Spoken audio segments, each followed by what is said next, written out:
Britain's finest unit for forensic investigation is embarking on a new and groundbreaking mission. They're experts in human identification, using the full arsenal of modern technology. But now, for the first time, they're applying these skills to bodies from the long, distant past. It's very exciting for us to be able to take the skills that we use on a daily basis and apply them to look at historical skeletons to see just how far we can go. Forensic anthropology, facial reconstruction, and painstaking research will open new windows on history as dramatic personal stories emerge from long forgotten bones. Historical research is allowing me to investigate people's experiences at different times throughout history. He certainly had a nasty crack to the top of his head. That must have been so painful. So we've got the face, the facial reconstruction, and we've added some textures. Fantastic. That is just superb.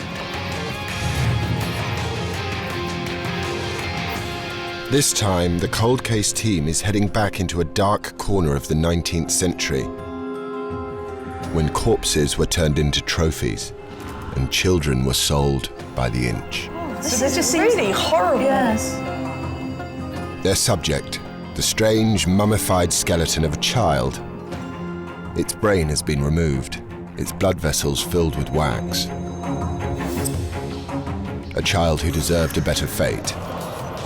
Can they give him back a home, a face, a name? This is History Cold Case.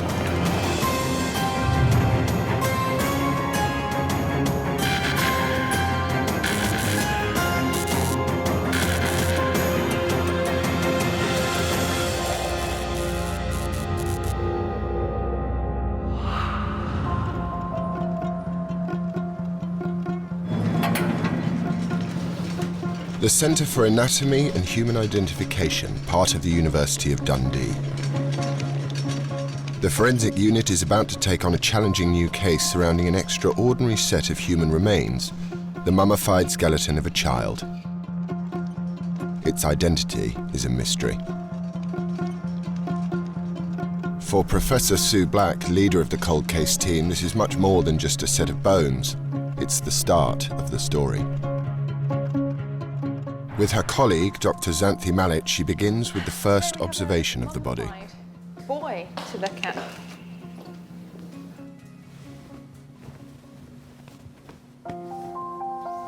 Isn't he lovely? He's beautiful. The skeleton was donated by a colleague. Sue thinks it's over 100 years old and is some sort of anatomical specimen, dissected for the purposes of display. A very good friend said, I brought you a present. And I thought, well, chocolates would have been nice. Whiskey would have been champagne nicer. would have been Yeah. fine, but, this is what we get as a present. Probably a little boy, somewhere around about 8. And I have to say, I've never seen anything like it before. No. I really haven't.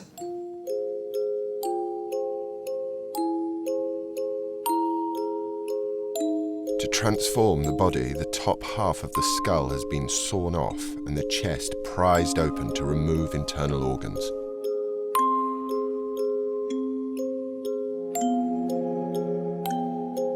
But some of the blood vessels are still preserved, carefully filled with a waxy resin. Is he naturally mummified? No, I don't think so. Because what if you can see, Yeah, these red bits that are sort of poking out here, these are resin. And this is a process that's called perfusion, where you place a substance into a vessel to make it stand out so that you can see it. Until well into the 19th century, anatomists and surgeons commonly dissected and preserved human bodies as part of their training. Okay, so that's A specimen like this one could have been used as a teaching aid. But look at the cross.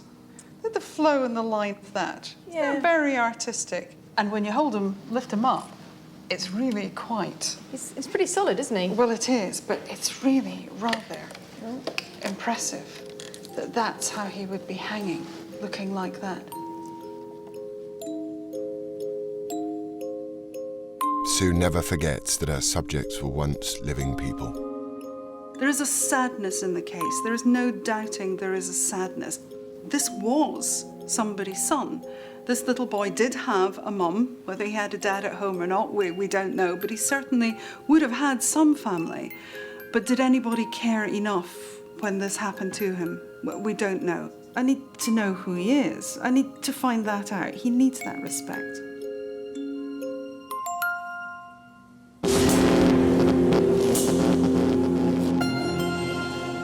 The initial examination confirms only the basic facts. He's a boy, probably around 8 years old. But can the cold case team discover anything about who he was, where he came from, when he lived, and of course, how he came to be hanging on a wall as some macabre display?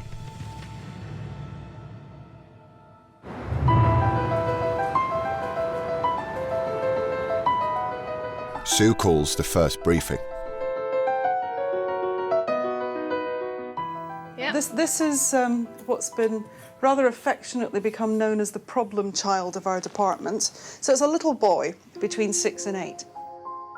Dr. Wolfram Meyer-Augenstein will hunt for chemical signatures in the boy's bones which could reveal information about where he lived and what kind of life he had. Dr. Caroline Wilkinson will perform the important task of giving the boy back his face. Is there enough face there for you to do something with? Yeah. Yeah? What about the fact that there's still some soft tissue on a nose and his ears are still there? Yeah. Who are they? You can see one of the, They're really, you can see really one of the sweet. blood vessels. Sue thinks the red wax found in the boy's blood vessels could provide crucial physical clues in the case.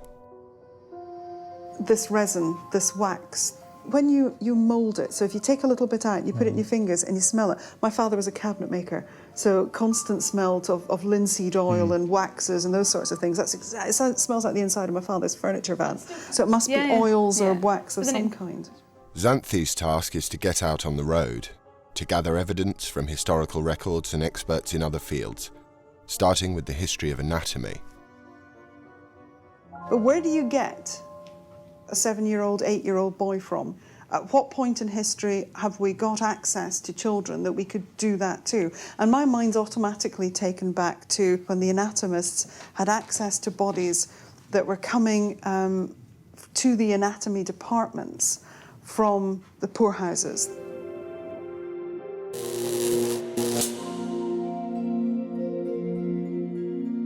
Bizarre as it seems to us today, Sue knows that the display of human bodies was once considered perfectly acceptable. If I'm going to put money on any of this, I could see him late 1800s, even into the early 1900s. The cold case investigation will focus on 3 key areas. The history. Where does our boy fit into the strange story of human dissection? The body. They will do stable isotope analysis on his bones and test a sample of resin used to preserve his blood vessels. And facial reconstruction will hopefully give him back his identity.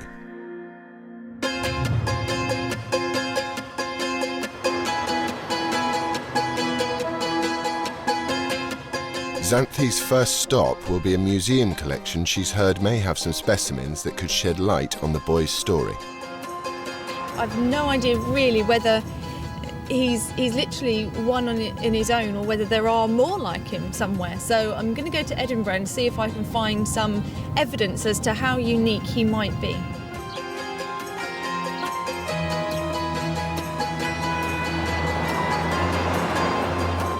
Edinburgh's Surgeons' Hall Museum has housed artefacts belonging to the Royal College of Surgeons in Scotland since 1804.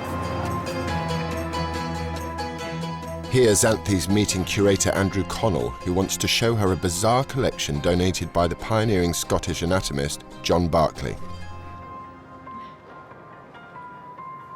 Oh, look at that. Oh, wow. Now that is a young child. Now these are from the Barclay collection. Okay, John Barclay donated his collection to the college. Beautifully done. Look at that, all the tiny vessels. Yeah. Is it possible to pick him up? Is he very delicate? If you like to put on a pair of gloves and almost baby-like if you just support him under his spine at the back. Yeah. On his death in 1826, Berkeley left more than 2,500 specimens, some of them children, just like our cold case.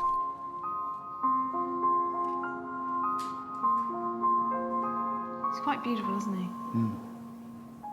In his own way. Again, the soft tissue of the face has been left intact, hasn't it? The nose and ears, primarily, in this Mostly, case. He's amazing as well.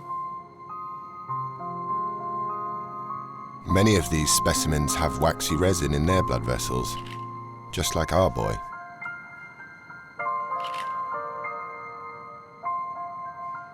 There's one exhibit in particular that catches Xanthi's attention. Oh, wow. He's really, really interesting and very similar to our boy, except he's got less soft tissue on his face, but visually he's very similar. Do you want me to show you our mummified boy? So if you wanted to display a particular posture. There we are, that's our young man. Let's have a look at the window here. Right.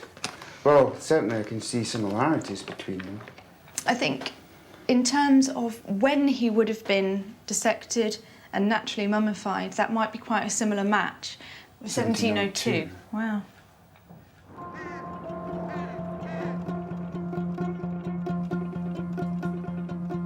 So, the Dundee case isn't the only surviving specimen of children whose bodies were turned into exhibits. But confirming the date and provenance of the Dundee mummy will involve a lot of hard science.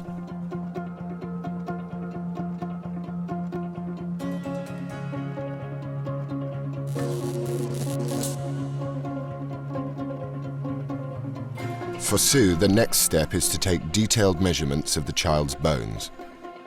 And something doesn't add up. What I think is happening here is that the top half of the body, the teeth and the collarbone, are telling me this is a child of about 8. The other parts of the body, so the long bones, are telling me that if this was a normal child, then they're going to be much younger, they're going to be 5. I can't believe those. Those are going to be wrong. He's got short little limbs, short little legs and short little arms, simply because there's been some disturbance. There's something going on.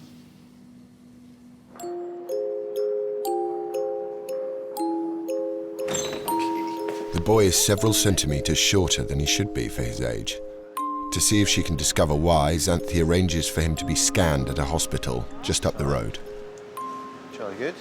The remains of a mummified child aren't what they're used to.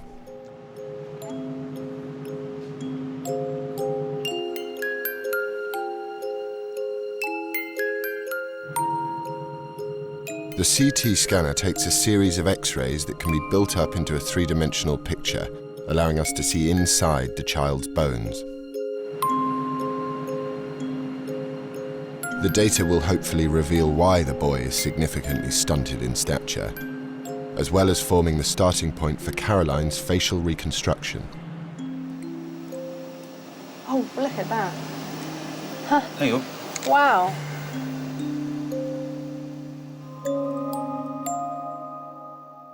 With the scan complete, the images of the boy's leg bones provide Sue with a big clue about events in his early life.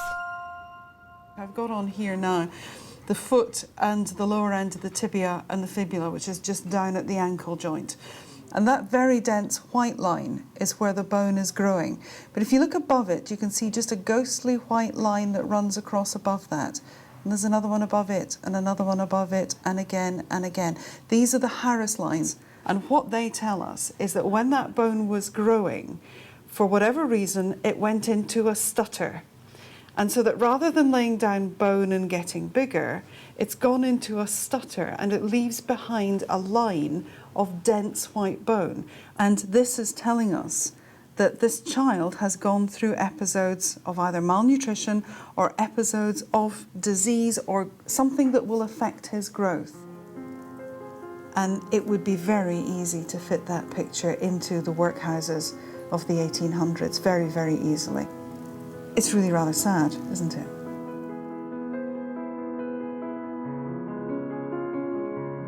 These Harris lines tell us that his bones stopped growing more than once during his childhood. If he was among those living in the workhouses set up in the 1830s, he could easily have lived in squalid conditions, barely surviving on starvation rations. Many who entered the workhouse died, and shocking as it may seem, the bodies often ended up on the anatomist's table.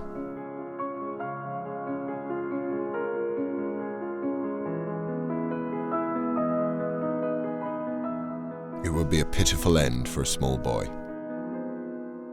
But despite the emotional tug of the case, Sue has to keep her professional distance. My job as a forensic scientist is to be able to provide objective evidence. If I become involved personally in the case, I start to have my own opinions that somebody should be found guilty, that somebody needs to pay for this, then I am no longer an objective scientist and I should be removed from that arena.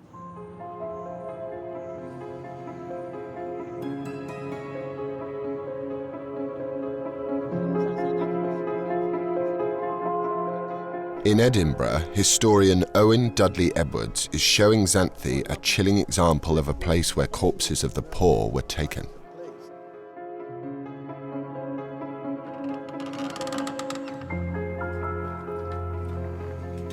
Now, we have to be very careful here. Very slowly. This is very dark down here. Isn't it? Isn't it nice? Nice. He's taking Xanthi into what was once a secret tunnel underneath the University of Edinburgh where dead bodies were brought in under the cover of night. Early 19th centuries. This is where they would have been snuck in, basically. Yes, well, the fact was that there was great hostility among the ordinary people of the city because they believed the doctors were killing the poor to cure the diseases of the rich. So this tunnel existed, and the bodies would be taken in secretly by night on the ground that, as it were, what the crowd didn't know wouldn't trouble them. Despite public hostility, it seems that the harvesting of bodies was all perfectly above board. In 1832, the government had passed the Anatomy Act, which made it legal for anatomists to claim any unclaimed corpse from the workhouse. But is our boy's story really so simple? Was he donated to an anatomist for dissection under the chilling edicts of the 1832 Anatomy Act?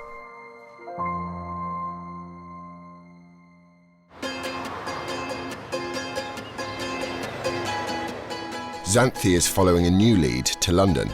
The historical picture that's beginning to emerge for the boy is pulling her deeper into his story. You're dealing with forensic cases. All your training tells you to remain objective and to actively not engage with the person you're looking at and their history and their story. But we're getting to know the little mummified boy a little bit more now, so you find yourself wondering how he would have lived, and you're engaging with him on a personal level.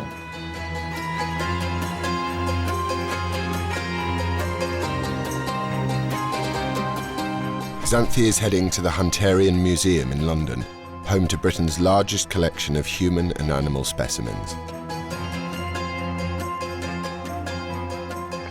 Simon Chaplin is showing her an extraordinary set of exhibits. We're surrounded, there's 3,500 specimens here. These are all the work of John Hunter. And John Hunter was an anatomist, obviously did a lot of dissection. He was an anatomist, he was a surgeon, he was a teacher of surgery and anatomy, but he also had a much wider interest in natural history. John Hunter was an 18th century celebrity who entertained the London elite in his salon in Leicester Square. He was so influential, the Bishop of Durham donated his own rectum to the collection.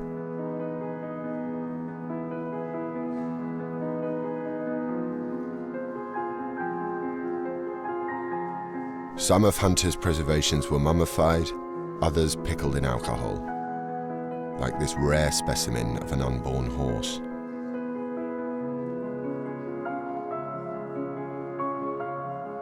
But Simon Chaplin let slip something that could really shake up the investigation. This is our little boy. There you go.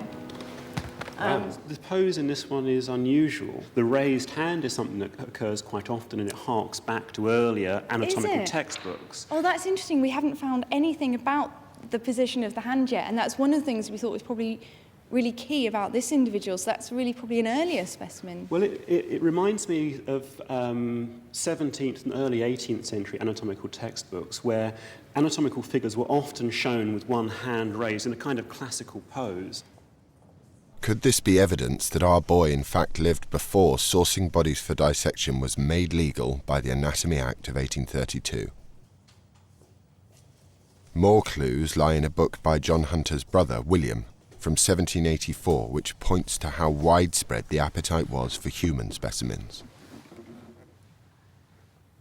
And he says here, I must likewise earnestly recommend it to every student to make and collect as many anatomical preparations as he can. And he goes on to say what preparations, what specimens a student to have, and he says they should have a preparation of all of the blood vessels in their natural situation and 2 preparations of the trunk of a child. In other words, exactly the kind of preparation that we've been looking at. Absolutely, yeah.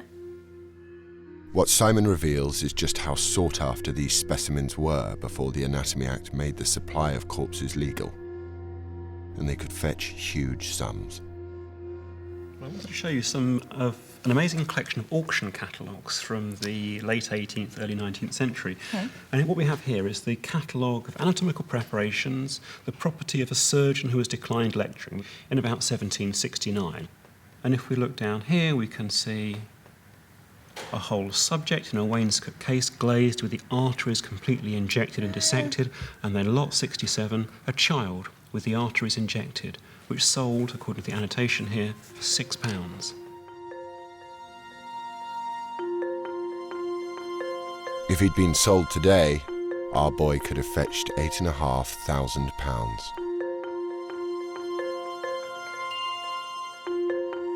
In life, he might just have been a boy with a bleak future ahead of him, but in death, he could have been a very valuable commodity.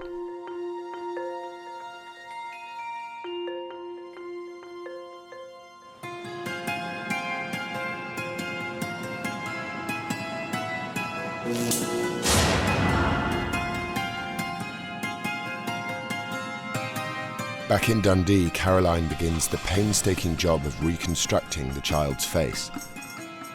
She's reconstructed the faces of the dead from Ramses II to Bach, but the boy represents a new and different challenge. The first thing that I'll do when I look at a facial reconstruction is to go through and make records, take measurements. Specifically with this one, I want to try and establish which is the soft tissue and which is the hard tissue, because that's quite difficult to see on the CT data, especially around the nose where we've got quite a lot of preserved, mummified soft tissues. I think it can be important to try and see this as a living person, because obviously there's been quite a lot of dissection that's been taken place, and there's been quite a lot of conservation of the tissues. And one of the nice things about doing a reconstruction is we should be able to see him as a living individual again. And that will as well give him back some dignity, because obviously this is relatively undignified. It will take several more weeks before Caroline can fully reconstruct his face.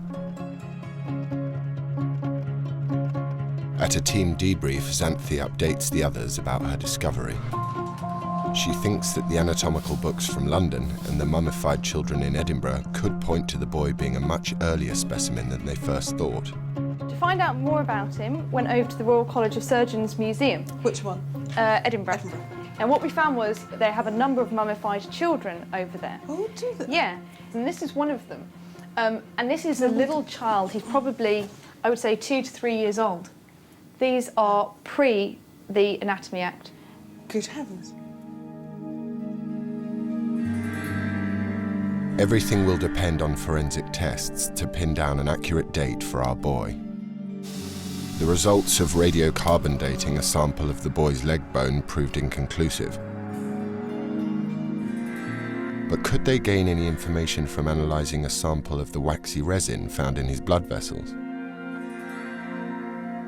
So are we saying there's a possibility of getting almost like a signature out of the resin. Possibly. That could match you to the person who did it. Mm-hmm. That's interesting. Which is Then going I to be think the we need next to look stage. at It's a long shot. A small sample of resin will be subjected to mass spectrometry to decipher its chemical makeup.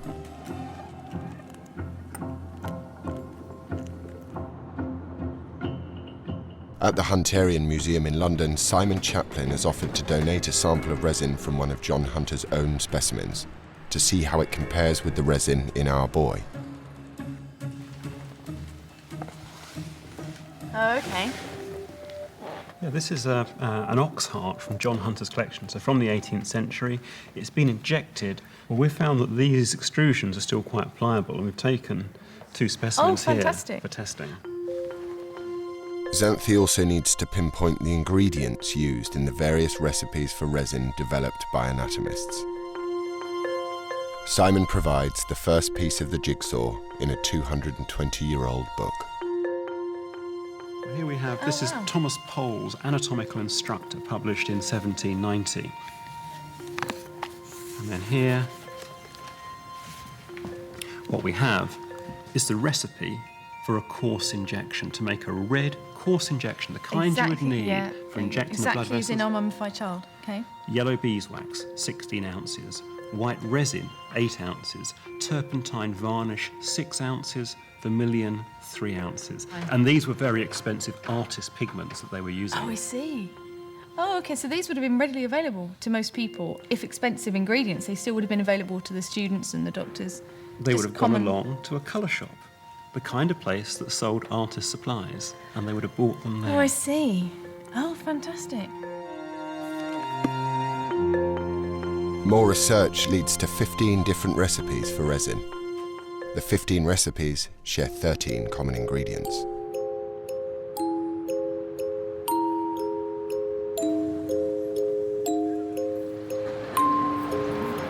And she's found an artist's supply shop which still stocks the ingredients used by anatomists 2 centuries ago.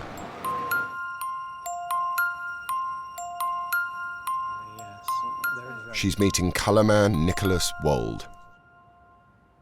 I'm not sure how you'd say that. Isinglass? Isinglass. Isinglass. Yes, fish glue.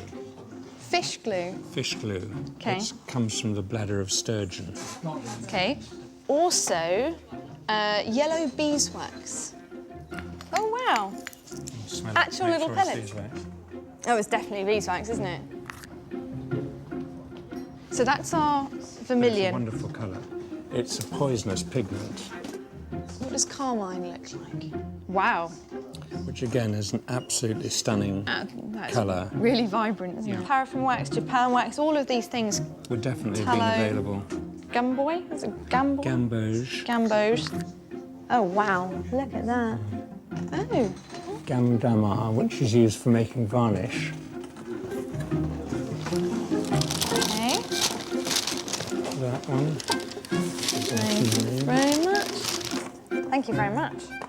Armed with all the ingredients, Xanthi can now organise the chemical analysis of our boy's resin. The results might just be able to pinpoint when and where he was originally preserved.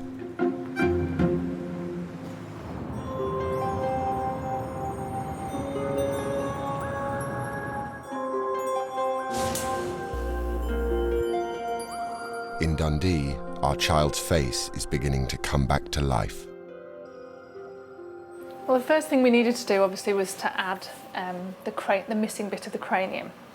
And what we've done there is we've taken in a template of a similar aged and ethnicity skull that we already have in our database, and have morphed that to fit this skull, to fit with the contours of this skull.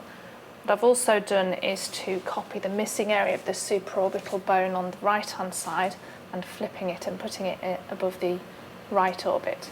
Also, just because it looks a little strange, I filled the hole that's on the frontal bone on the forehead there, which was a mounting hole. With the skull complete, Caroline can start adding some of the facial features. Now with the eyeballs, we can import spheres of approximately the right size, which is about 22 millimetres in diameter for someone of this age. In order to recreate the nose, I've taken measurements of the width of the nose and some measurements of the nasal aperture. So what I've then been able to do is to import a nose model and alter it to fit this particular skull. And we can also see in profile that we use those two tangents to tell us the most projecting point on the nose. We can see by the angle of them that this individual would have a concave nasal root, which means a curve, an upward curve to the nose, which is also very common in individuals of this age. Most children have little upturned noses. I think you can start to see what he's going to look like. So as soon as we start to see some of his facial features, then we can look at him as a boy rather than a specimen. Caroline now needs the results of Wolfram's stable isotope tests, which could confirm the theory that the child was malnourished. It doesn't give us any information about facial features. It won't make any difference to the shape of the face, but what it will do is enable us to choose which tissue depth data to use, whether to use emaciated, normal or overweight. And I'm waiting to find out that. The analysis involves sampling a small section of the boy's leg bone. Wolfram is particularly interested in the relative values of isotopes of nitrogen and carbon found in the collagen part of the bone. Called stable isotope testing, this process can reveal crucial information about a person's background. Largely it can say, where does someone come from? It can then tell us perhaps something about their diet, what sort of diet they had. Were they herbivores? Were they carnivores? Was it a mixture of that? And when you know the diet, then that gives you some indication of a social status as well. So really those are the three things. The geography, where the person comes from, a bit about the diet, and then we can infer from that maybe a bit of the social status. While Wolfram hunts for answers about the boy's diet, Xanthi continues her mission. Now armed with a third sample of resin from the Edinburgh mummies prepared by John Barclay, she's come to Northumbria University, where all three samples of resin will be tested. Hello. Right. Pleased to meet you at last. I was hoping you can tell me a little bit about the waxy resin that we took out from the mummified child through his arterial system. The 13 ingredients she picked up in the artist's supply shop will provide the baseline samples for the mass spectrometer.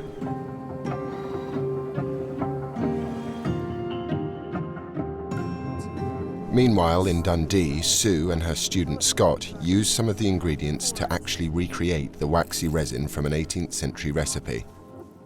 They're cooking up a mixture of beeswax, pine resin and turpentine. It may be the first time this has been done in a couple of centuries. Perhaps if we do it very gently. Gently. Yeah. So that it's a slow and gradual process. And then at the very last minute, what we're going to do is put the vermilion in. Oh, look. Oh.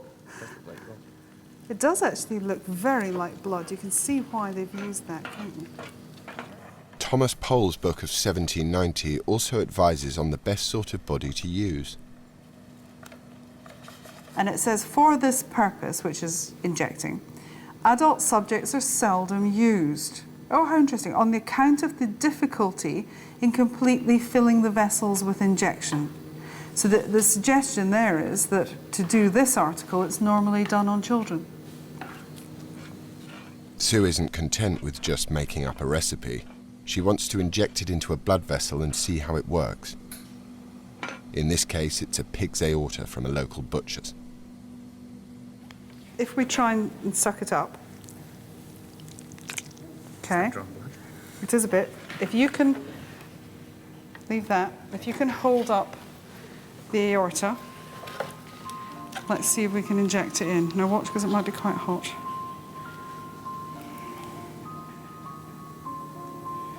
Let's just try. Oh, if we can get a flow going.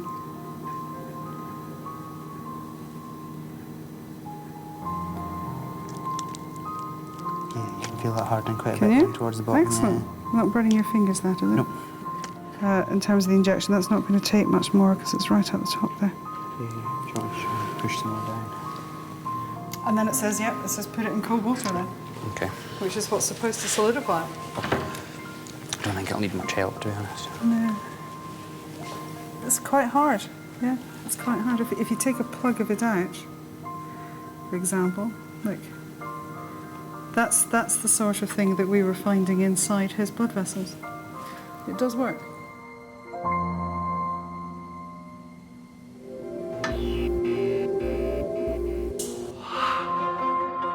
The last of the forensic tests are now in, so Sue assembles the team.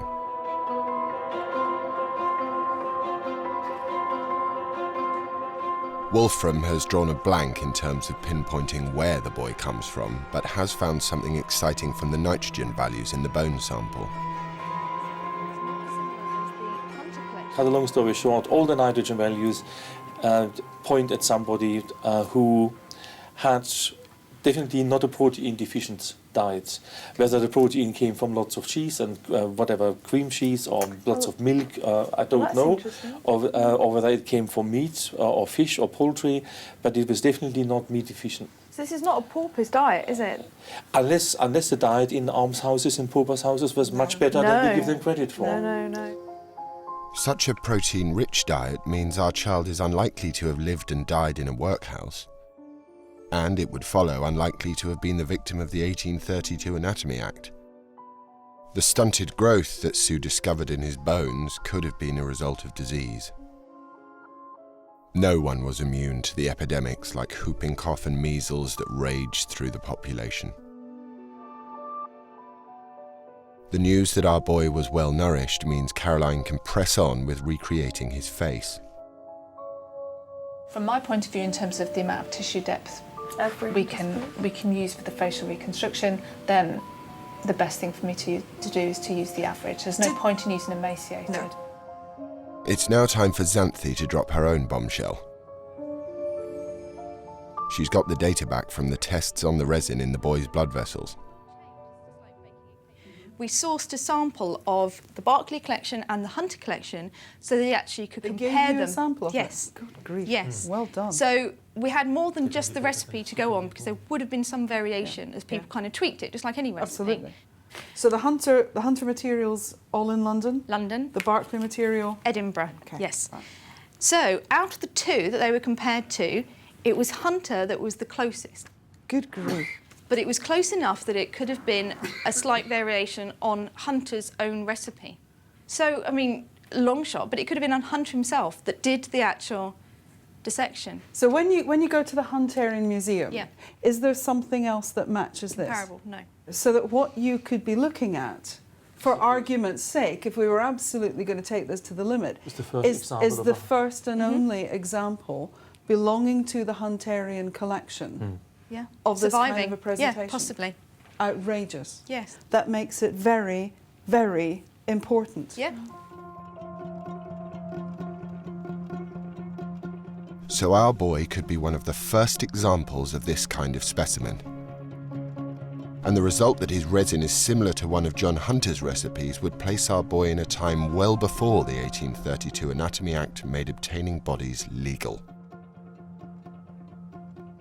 We're looking at late 18th century, early 19th century, in London, an anatomical specimen, a child that's not particularly undernourished. We're not looking at a poorhouse child. No. What's happening in London on the anatomical scene at that time? Before the Anatomy Act. Before the Anatomy Act. There was no legal way of obtaining children.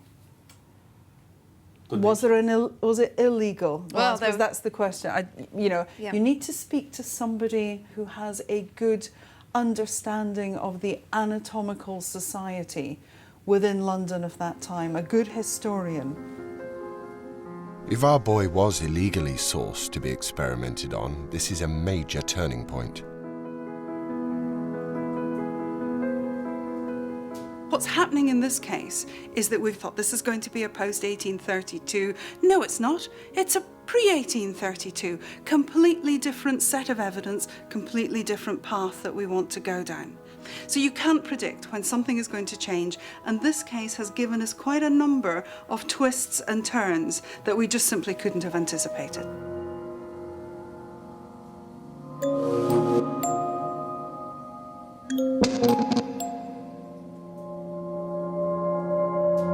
Does a boy, well-nourished and from London, point to an even darker side of the history of anatomy? Is he a victim of a period when the demand for dead bodies far outstripped the legal supply?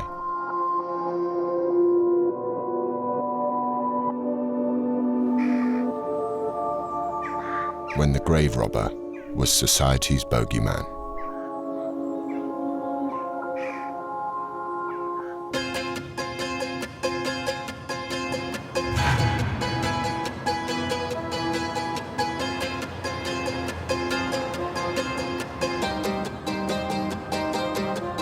Xanthi's about to find out.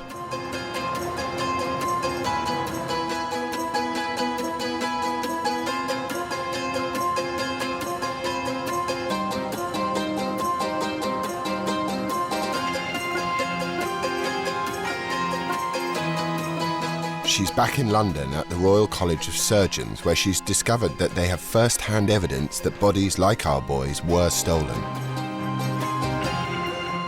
She's meeting archivist Louise King.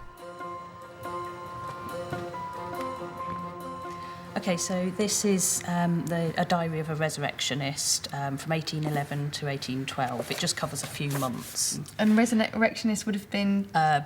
Grave robber, essentially. Okay. February 2nd. Went to look out, met at 5 in the evening, went to the green, got 7 large and 3 small and 3 fetus. Same night, went to Wisegate? something like that, Wygate, yeah. 4 large and 2 small. Took them to Bartholomew's. So he's going and basically digging up graves, taking 7 large, so 7 adults, I guess, or 7 large children. No, I think large he tends to okay. use for adults, 3 children and 3 fetuses. Yeah.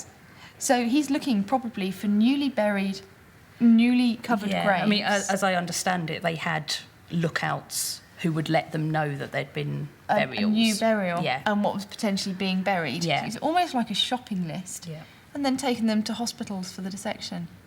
That's right, yes. Wow. And this is the only book of its kind like this? As far as we know, yes, it is. Oh, how odd, isn't it? Just saying like 7 large and 3 small. Yeah. Oh. It's a fantastic piece of evidence, but this diary is just one man's account. To find out more, Xanthi must immerse herself in the world of the Resurrectionist.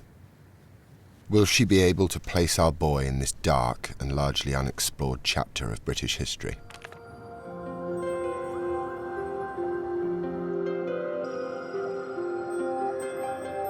In Dundee, armed with the information that the boy had a healthy diet, Caroline is beginning the process of adding flesh to the bone. I've placed these pegs on that represent the tissue depths. Now, because we found out that this individual wasn't emaciated, didn't have a starvation diet, we've used contemporary 7-8-year-old measurements from a British population.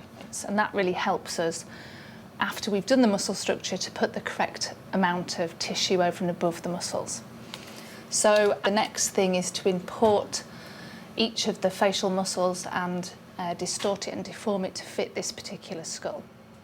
Caroline uses haptic or tactile technology that allows her to mimic the experience of building a face from clay. A mechanical arm gives her the sensation of feeling the surface of the head she's reconstructing. When you touch something on the computer screen, it gives you this what's called haptic feedback. So in other words, you can feel what you're touching on the screen. It enables you to do things with speed, but also look back at what's underneath as well, which is something you can't do with real clay. Once you put a muscle in place, you can't then have a look at the bone underneath again. So this system allows you to constantly check what you've done. So it's kind of exciting working with new technology like this. Having placed all the muscles, she can now add the tissue. Everything she's done so far is based on the scientific information the team has gathered. I'd say that the areas where there's most artistic interpretation will be the final additions related to age and texture and colour and hair and all those details that we don't know from the skull. The facial reconstruction is almost complete. Caroline is on the verge of showing us the face of our boy.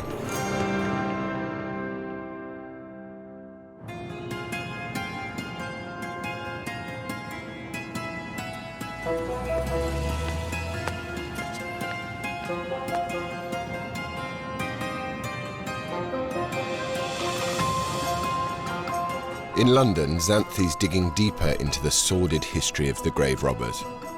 She's come to the very heart of the city to meet author Sarah Wise, who spent 5 years researching the world of the Resurrectionist. What I'm hoping that Sarah might be able to give me some insight into is how common this was. I mean, if she's got any information which could help us, that's what I'm hoping for, and just lead us down that path towards learning more about his identity, really. Sarah wants to show Xanthi a London street that runs from the Old Bailey to Smithfield Market. This was the centre for a lucrative trade in fresh corpses driven by demand from nearby medical schools. Every student going through the schools needed at least one body to practice on, so the demand was high. Some of the corpses were mummified for display. So why have we come here specifically? This whole stretch really was the centre of the resurrection trade north of the river in London in the early 19th century. I'm just going to take you up here and show you St Sepulchre's Church. And in 1791, they were so worried about the amount of bodies that were going missing from the graveyard that used to be over the back, that they did what many people, even in small villages, they'd club together and by themselves construct a watch house. So this watch house looked out over onto the graveyard of St Sepulchre, which was at the back. So specifically to stop the resurrectionists coming in and stealing the bodies? Right. But unfortunately, a watch house was really only as useful as the man who was running it. And one of the other reasons that body snatching was able to flourish for so long was that a lot of the sextons, the watchmen, were corrupt and for significant payments would, well, not just turn a blind eye, but would open the gates and help. That's really grim, isn't it? It's really vile. It's absolutely horrible.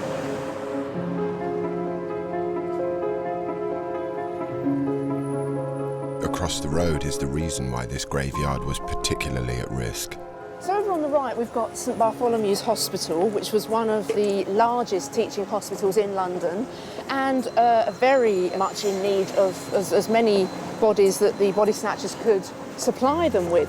So much so that they would the porters would leave hampers, large hampers, outside or within their courtyard for the snatchers to run over, pick up the hamper in order to bring their corpses from here over to there.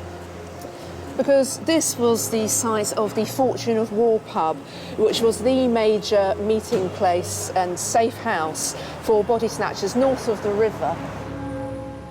All that remains now is a chilling inscription. The landlord used to show the room where, on benches round the walls, the bodies were placed, labelled with the snatchers' names, wait until the surgeons at St Bartholomew's could run around and appraise them. Oh wow! This was not exactly, you know, underground then, was it? This was. It was very out in the open. So this was a good, lucrative trade. Very much so.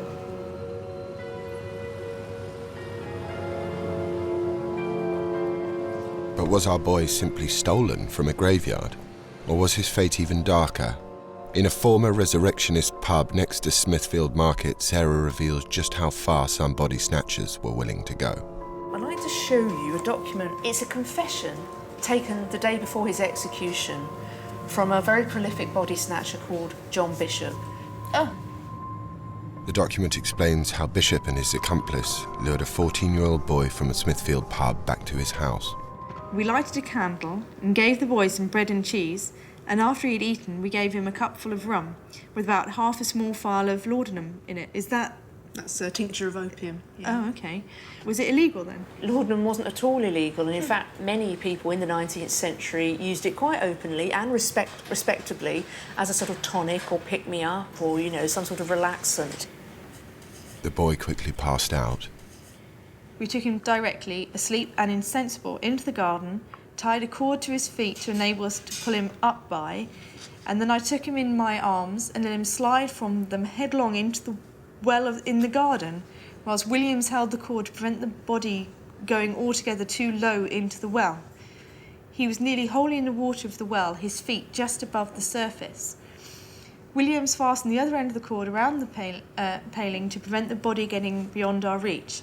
The boy struggled a little with his arms and legs in the water, and the water bubbled for a minute. Oh, So this is just really horrible. Yes. They tricked this little boy. They got him drunk, partially drunk. They drugged him. They drowned him. Yes. And consequently, they had an extremely fresh body to start touting around to the surgeons the next morning, which is exactly what they did. And it's exactly what led to their arrest.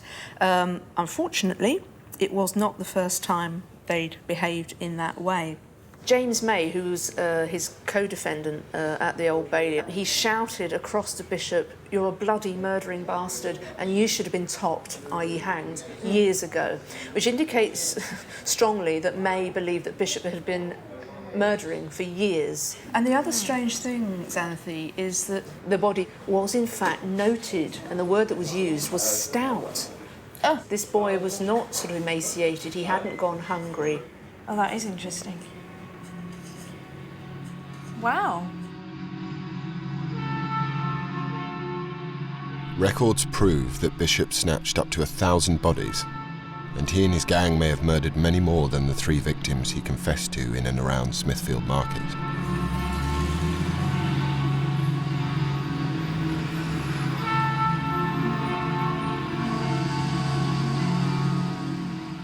The panic unleashed by the Bishop case of 1831 highlighted the disappearance of thousands of children, many of them as young as our boy.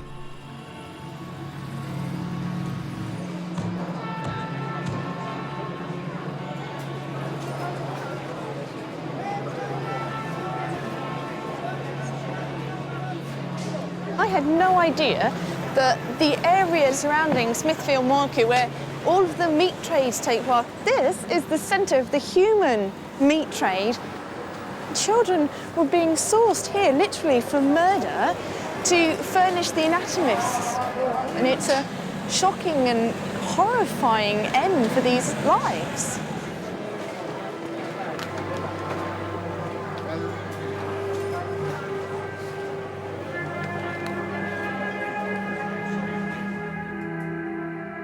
Whatever the fate of our 8-year-old child, once handed over to the anatomists, he quickly became faceless and anonymous. But the team is about to give him back his identity.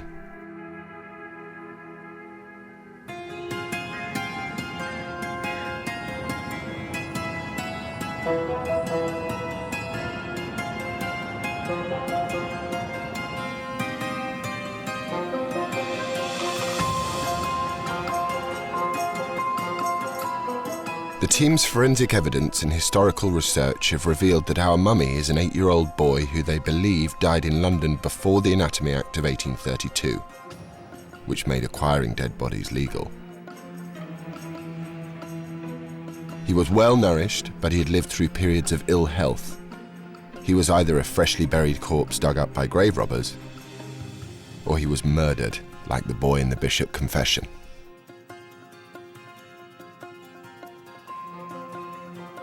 It's like he picked up this boy, took him home and killed him. Yeah.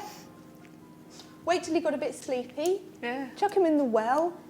I just think it's getting more tragic as we go along this tale. It started out as an anatomical specimen, and then we kind of realised it was, you know, illegally obtained. It was a boy, and that it may have been illegally obtained, and now it's looking more likely it's a murder, and all for the sake of an anatomical specimen. But that's anatomy's history. I know, it's just this particular case I didn't expect it to head in that direction. But were you ever going to have a happy outcome with a dissected 7-year-old? Anatomy has a very, very murky past. And we know it's got a murky past. And ultimately, I think he's a representation of that murky past. The time has come for Caroline to reveal the final piece of the jigsaw. So we've got the face, the facial reconstruction, and we've taken that and added some textures. He's been given quite, not neutral, but common hair colour and eye colour, and references from that period of time in terms of hairstyle have been used. Okay, so this is just a still.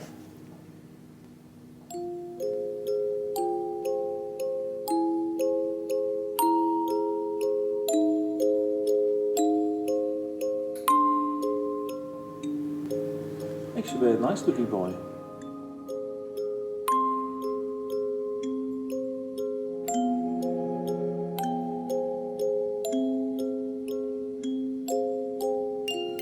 That's good. I like that.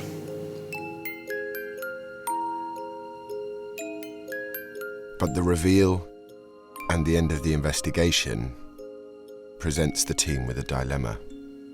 We've got to decide, I suppose, what we do with them now. Yep. And I think there are three choices that I can see. It remains in the department under circumstances which I don't think are appropriate. No. Okay, so that's We ask the Hunterian Museum or whichever whether they would be prepared to house the specimen appropriately, but with a full story as to how this has unfolded, or we decide he goes back into the ground. Maybe we have an opportunity here to educate people about that. Do you want him darker to become side. an educational specimen? Oh, now you make me sound really hard. I don't like display cabinets. I never really have, I must admit. So if we have any doubt, we bury him. Then you bury him. Then I think our decision is that he should be buried. Would you have felt the same before you saw his face? Yes. Wouldn't have made any difference. Because I do feel very, very strongly about human remains. And I do feel very strongly about their display. And as an anatomist, I feel a responsibility.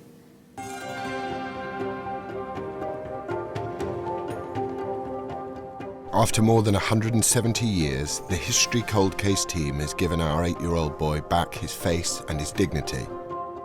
For Sue, the case of the mummified child can now be closed.